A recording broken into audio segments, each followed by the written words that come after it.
Alright guys, so to start off with, I picked up this airbrush. Now I will mention all the brushes down in the description box below. So yeah, you can just for now just look at the icons of the brushes right here. So I created this little sketch for the lips, then I picked up colorless brush. Now you have to make sure that you're picking up colorless brush only and not blending tool. Now we are going to use this brush to create the whole shape for the lips, as well as to blend those imperfect sketch lines.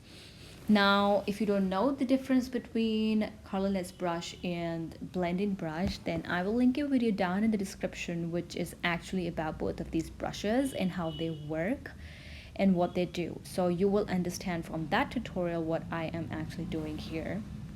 So basically what colorless brush does is, in a summary, is that it blends but it also helps to shade, because when we are blending with the colorless brush, some of the color that we are blending still kind of gets stuck to the bristles of the brush, so to speak, because there's like no real brush, but yeah, digitally it's built like that.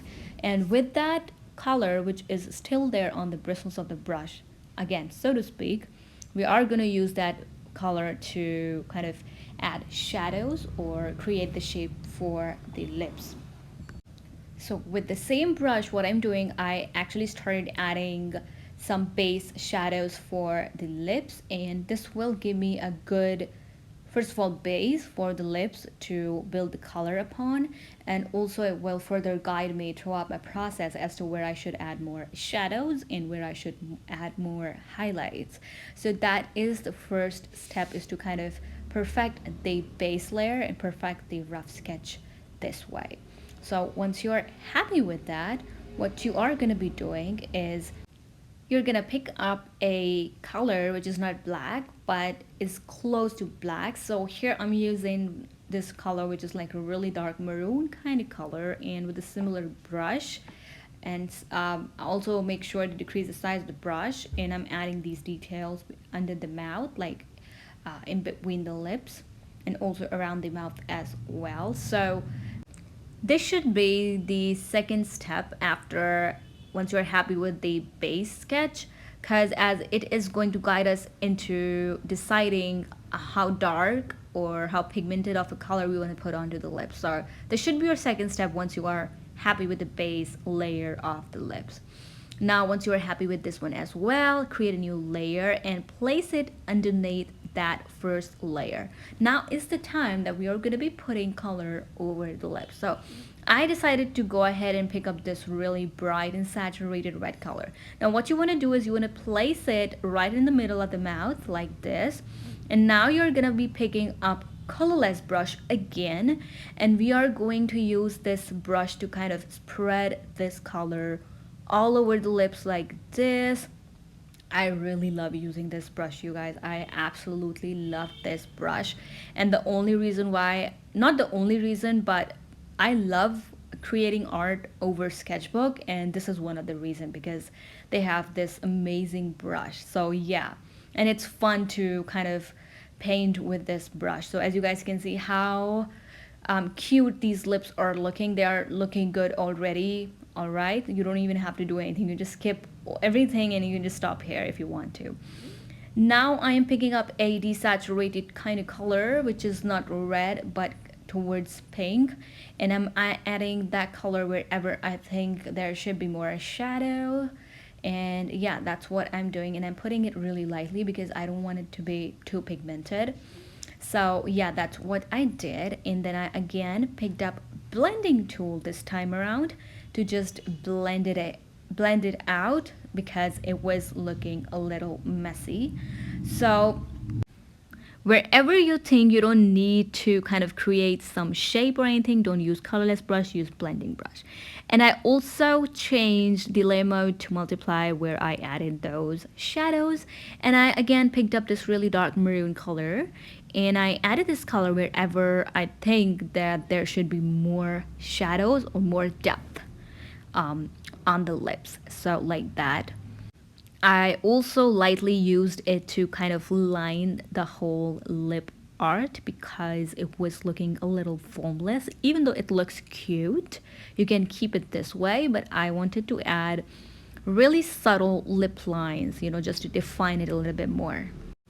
Now, once I was happy with that, I picked up a skin color and I filled it in to a layer which was placed right at the bottom, as you guys can see. And this is just to show you how you are going to be, kind of merging the lips with the whole skin if you are painting a portrait.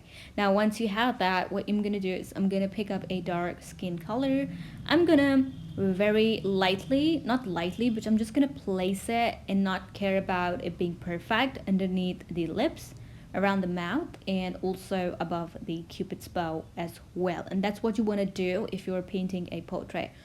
Also, obviously, it depends on the light source and what kind of face you're creating. If it's front facing, 3/4 and whatnot, so it depends on that as well. But if it's front facing, that's how you're gonna go. I'm just speaking so fast that the words are mixing with each other. All right, so yeah, once you have that, again, pick up your colorless brush, your magic tool, and just start blending it out. And if you want to create some sort of shape around the mouth, you can do it with this brush. And also, you guys, I'm extremely sorry about the audio. I'm gonna fix it quite soon, and also I'm sorry if you hear any background noises, but I hope you are hearing my voice clearly. So yeah, that's what I did, and I did it in a new layer. So I create new layer for everything, like almost for everything, and it helps me because if you mess something up, you can just go back to the layer and just fix it, and you don't really have to rub it off, right?